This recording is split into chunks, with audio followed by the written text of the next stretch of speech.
बीडमध्ये एका प्रेमी युगलाचा धक्कादायक अंत झाल्याची घटना समोर आली आहे। हे प्रेमी युगल लॉजवर गेले पण ते न परतण्यासाठीच। गेवराई तालुक्यातील सिरसदेवी इथं ही घटना घडलेली आहे। कशी घडली ही घटना याबद्दल सविस्तर जाणून घेऊयात। त्याआधी तुम्ही जर चॅनलवरती नवीन असाल आणि अजूनही HPN मराठी न्यूज चॅनलला सबस्क्राइब केलं नसेल तर नक्की सबस्क्राइब करा आणि बेल आयकॉनवर क्लिक करून नोटिफिकेशन्स मिळवा। हीच बातमी तुम्ही फेसबुकवरती पाहत असाल तर आमच्या HPN मराठी न्यूज या फेसबुक पेजला नक्की फॉलो करा। बीडमधील वडवणी इथं राहणारा नंदकुमार वाडेकर आपल्या प्रियसीला घेऊन सरसदेवी येथील शिवनेरी लॉजवर गेला। ते गावात एकमेकांच्या समोरच राहत होते।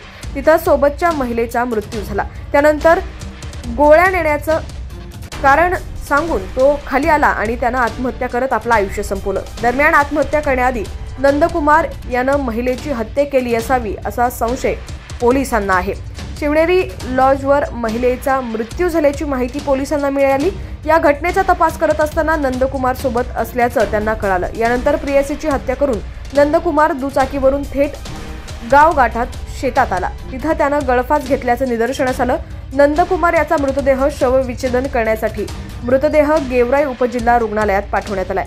लॉजवर दोघांचं भांडण झालं आणि वादातून नंदकुमार यांनी महिलेची हत्या केल्याचा संशय पोलिसांना आहे।